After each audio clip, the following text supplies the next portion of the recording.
या मालिकेच्या आजच्या भागात आपण पाहणार आहोत. अधिपती भुवनेश्वरीला विचारत असतो की आईसाहेब काय झालं, तुम्ही आम्हाला असं तातडीने घरी का बोलावून घेतलं. तर भुवनेश्वरी नाटक करत सांगू लागते की काही नाही अधिपती, तुम्हाला एक गोष्ट सांगायची होती, मात्र त्याआधी तुम्ही मला सांगा सुनबाई फॅक्टरीमध्ये आल्या होत्या का. आणि त्यावर अधिपती खाली मान घालूनच हो म्हणतो. भुवनेश्वरी विचारते कशासाठी, काय म्हणाल्या त्या. आणि त्यावर अधिपती म्हणतो की काही नाही, सहजच आल्या होत्या. पण भुवनेश्वरी म्हणत असते की त्या सहज कशा येतील, नक्की काय घडलं आहे ते सांगा आम्हाला. आणि त्यावर अधिपती भुवनेश्वरीला सांगू लागतो की काही नाही, त्या माफी मागायला आल्या होत्या, त्यांनी सांगितलं की आम्ही तक्रार मागे घेतली आहे. आणि ते ऐकून भुवनेश्वरी म्हणते की अजून किती ढोंगीपणा करणार आहेत सुनबाई काय माहिती.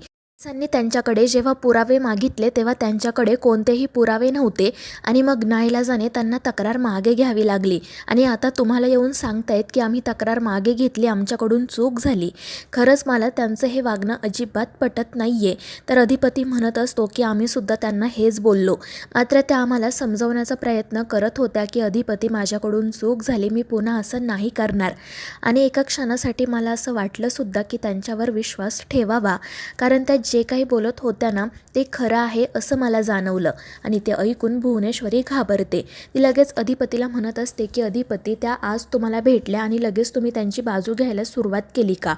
त्यांनी आजपर्यंत काय काय केलं आहे तुम्हाला माहीत नाही का. त्यांनी हे सगळं मुद्दाम केलं मला त्रास देण्यासाठी.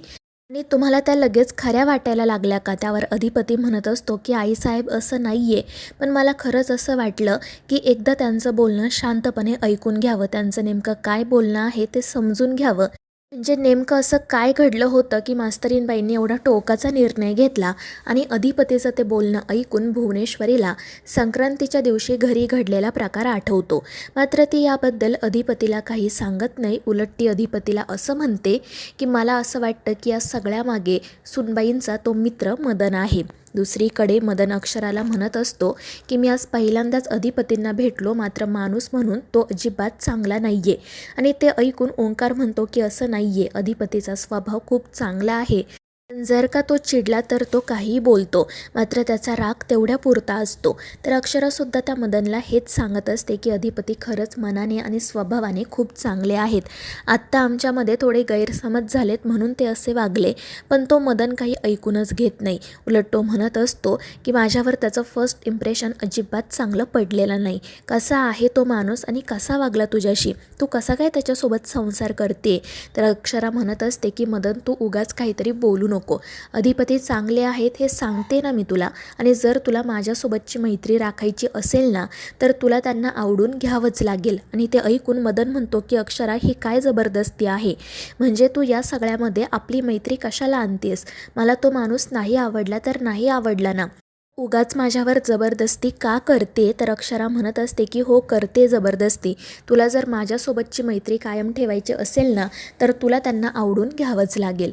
दुसरीकडे भुवनेश्वरी अधिपतीला असं सांगत असते सुनबाईंचा तो परदेशी मित्र परत कोल्हापूरमध्ये आला आहे ना, सुनबाई आजकाल त्याच्याच सोबत फिरत असतात असं आम्ही ऐकलंय.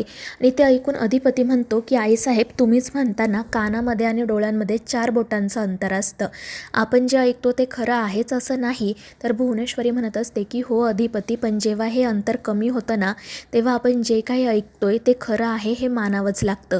आणि मग ती अधिपतीला मदन आणि अक्षराबद्दल वाटेल ते सांगू लागते. ते अधिपतीला म्हणत असते सगळं कोल्हापूर आपल्याला ओळखतं, आपल्या घरातील लोक कुठे जातात काय करतात यावर सगळ्यांचं बारीक लक्ष असतं. आणि आजकाल आम्ही अनेक जणांकडून ऐकतोय की सुनबाई त्या मदनसोबत कोल्हापूरमध्ये फिरत असतात, त्याच्याच गाडीमध्ये बसून त्या इकडे तिकडे जात असतात. जेवढा वेळ त्या त्यांच्या घरी घालवत नाही तेवढा वेळ त्या त्याच्यासोबत घालवतात.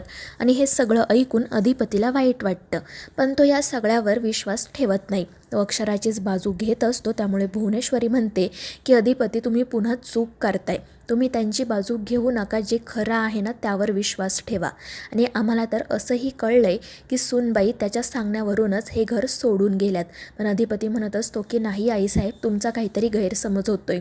आमच्या मास्तरीणबाई असं कोणाच्याही सांगण्यावरून घर सोडून जाणार नाही, त्या कधीच कोणाचं ऐकत नाही. मात्र ते ऐकून भुवनेश्वरी हसतच म्हणते की हो ते आलंय आमच्या लक्षात, म्हणून तर त्यांनी आमच्या विरोधात तक्रार केली ना. तर दुसरीकडे तो मदन अक्षराला हेच सांगत असतो की मला तो अधिपती अजिबात आवडलेला नाही आहे. एक वेळ तो माझ्याशी जे काही वागला ना ते मी सहन केलं असतं, पण तो तुझ्याशी असं कसं बोलू शकतो? गावठी गाडी परदेशी गाडी हे काय बोलायची पद्धत आहे का? तर अक्षरा म्हणत असते की हे बघ मदन, ते रागाच्या भरात असं सगळं बोलले, तू प्लीज मनावर घेऊ नको. आणि मग त्यानंतर ती तेथून जाण्यासाठी निघते. ती मदनला म्हणत असते की मी रिक्षाने जाते, तू इथे मला सोडल्याबद्दल खरंच थँक्यू. पण मदन म्हणतो की आता हे काय आहे, ही फॅक्टरी शहरापासून लांब आहे, माहिती आहे ना तुला, तू आता रिक्षाने कुठे जाणार आहेस, मी तुला सोडतो का? तो अधिपती बोलला म्हणून आता तुला माझ्यासोबत यायचं नाही आहे? तर अक्षरा म्हणत असते की असं काही नाही आहे, अधिपतींचा माझ्यावर आणि माझा त्यांच्यावर पूर्ण विश्वास आहे. आणि मग त्यानंतर ती मदनसोबत जायला तयार होते. ओंकार आणि शिवानी तिला सांगत असतात की वहिनी, तुम्ही लवकरात लवकर पुन्हा अधिपतींना भेटा, तुमच्यातील गैरसमज मिटवा, आम्ही आहोत तुमच्यासोबत. आणि त्यावर ती देखील हो म्हणते आणि मग ती घरी जाण्यासाठी निघते. दुसरीकडे अधिपती अजूनही अक्षराची बाजू घेत असतो. मात्र भुवनेश्वरी अक्षराच्या विरोधात त्याचे कान भरण्याची एकही संधी सोडत नाही. ती अधिपतीला म्हणत असते की आजसुद्धा मास्तरीणबाई त्या मदनला घेऊनच फॅक्टरीमध्ये आल्या होत्या ना? आणि ते ऐकून अधिपती आश्चर्याने म्हणतो की हो, पण तुम्हाला कसं कळलं? तर भुवनेश्वरी म्हणत असते की ती आपली फॅक्टरी आहे, तिथे कोण येतं कोण जातं यावर आमचं बारीक लक्ष असतं. आणि आता तुम्ही मला एक गोष्ट सांगा, जर त्यांना भांडण मिटवायचं होतं तर त्या एकट्यासुद्धा येऊ शकल्या असत्या ना? त्या मदनला घेऊन का आल्या? यावरून काय अर्थ निघतो? आणि ते ऐकून अधिपती खाली मान घालतो. तर भुवनेश्वरी म्हणत असते की सुनबाईंचं लग्न झालं आहे, त्यांना असं वागणं शोभत नाही. आणि आम्ही ना फक्त ऐकीव गोष्टींवर विश्वास ठेवत नाही, आज आम्ही काहीतरी बघितलंय म्हणून तुम्हाला हे सगळं सांगतोय.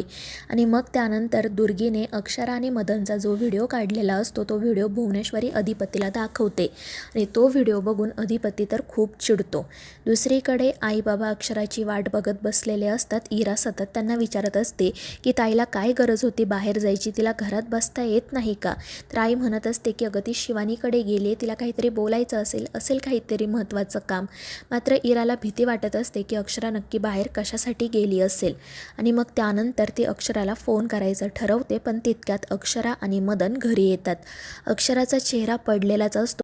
तर इरा लगेच तिला विचारू लागते की ताई काय झालं, तू अपसेट का आहे? आणि त्यावर मदनच उत्तर देतो की ती अधिपतींमुळे अपसेट आहे, कारण आज ती त्यांना भेटण्यासाठी गेली होती.